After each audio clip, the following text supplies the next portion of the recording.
Taj dio Hrvatske uvijek je za snobove i tako zvane urbane frajere bilo mjesto koje su izbjegavali, te kaže što su kao loše ceste, taj primitivizam, Zagora je uvijek za urbanu sredinu bila jedna odbojnost, međutim ja koji sam putovao svijetom, naučio sam da što je kraj siromašniji, to su ljudi plemeniti i čestiti. Mene je Zagora strahovito privukla zato što meni ona izgleda kao kameno more. Preko onih plana je pravo more, a ovo je kameno more. I u tom kamenu ta borba obične biljke da preživi je usko vezana sa čovjekom koju je tu biljku posadio isto da preživi.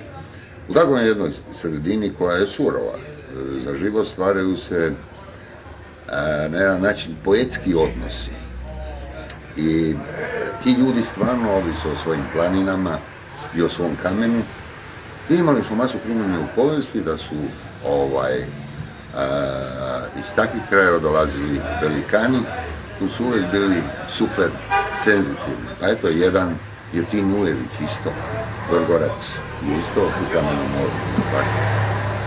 Da ne govorimo o ovom dijelu oko Dinare, otkud je i Thompson, koji je naprosto fascinantan. Za mene je fascinantan i on drži jednu tajnu koja čuči, koja je skrivena. Idnici mi rekli da je to negdje, da tamo leži pohranjeno znanje. Onaj ko je hrabar, ko se usudi da ga traži, naći će.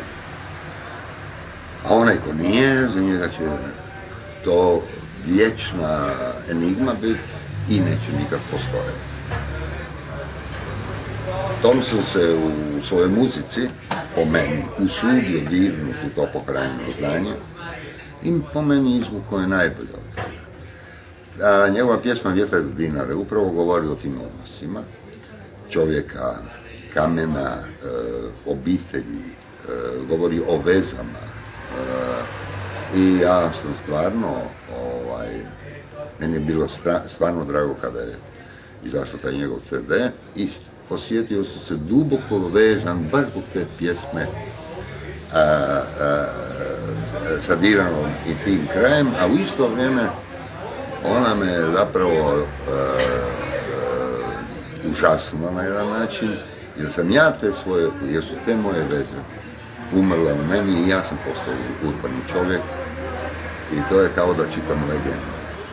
A oni u tom kraju žive legendu koju sam ja čak i kao legendu zaboravio, jer su istine moji stari umrle, etika i moral moji stari isto umrli, žive u nekom drugom vremenu, po nekim drugim principima koji bi više sliči na Huxleyev vrli svijet, nego li na humane odnose, novi svjetski poredak,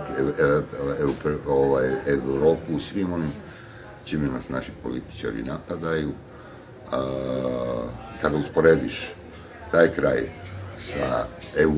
sa novim svjetskim poredkom koji vodi gospodin Bush ili koalicijska vlada koja stalno govori da smo mi dio Europe, onda zapravo vidiš koja je to razlika i vidiš da je to zapravo na jedan način opraštanje od vrijednosti koje Thompson promovira u svojim pjesmama.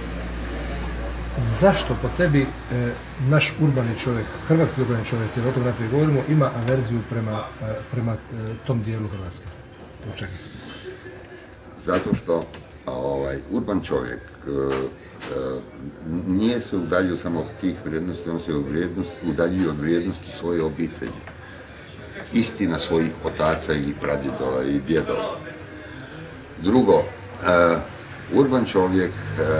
urbanom čovjeku je etika i moral nužno vezano uz materijalno dobro. I gdje god materijalno opravdava duhovno, za urbanog čovjeka mu je to bliže, mu to omogućila da lakše plaća stan, da vozi bolji auto, da ima bolja odjela, da idu bolje restorane, što u kraju oko Dinare ne znači ama baš ništa. Urban čovjek stavi svoju majku u starački dom i to preko veze za 2000 kuna i budi uvjeren, starački dom tu na Peščenici, ja sa starcima kontaktiram. Neki sinovi ne dolaze po godinu dana, dolaze samo kod roditelja za Božić, za Novu godinu ne dolaze, zato jer imaju partiju, neke, on sa starcem od 70 godina u staračkom domu. I to je to.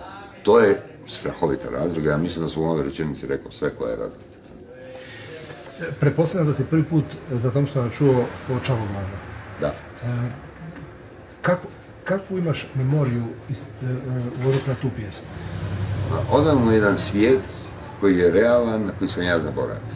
I zbog toga je ta pjesma stvorila stvarno velike emocije kod mene i bilo mi je žao kada se jedna takva vrijednost počela politički interpretirati od ljudi koji podređuju sve, ama baš sve, interesu. Mislim da vrijednosti koje Thompson promovira u svojim pjesmama se ne bi trebali podređivati interesima. I to je ono što me ljuti,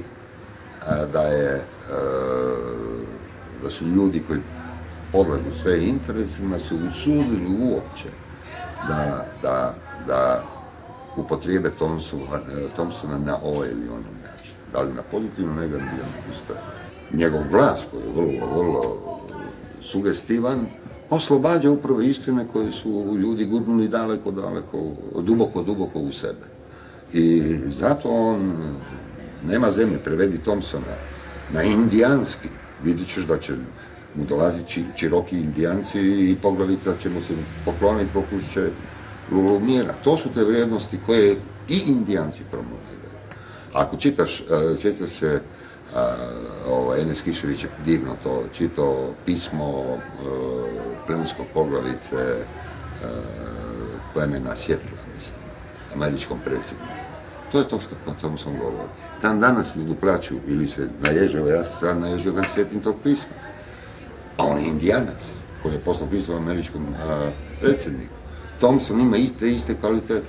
Kao on zapjeva, ja se naježim jer dira u taj iskor. I ja ti garantiram, pusti Thompsona, prevedi ga na jedan od indijanskih jezika, pusti ga indijancima, vidit ćeš da se indijanac koja naježi. To je to. To je ta univerzalnost koja nije samo da je Thompson popularan u Slavoniji, u šta ja znam, Dalmaciji, on je popularan svuda. Razumiješ, jer dira u iskon čovjeka.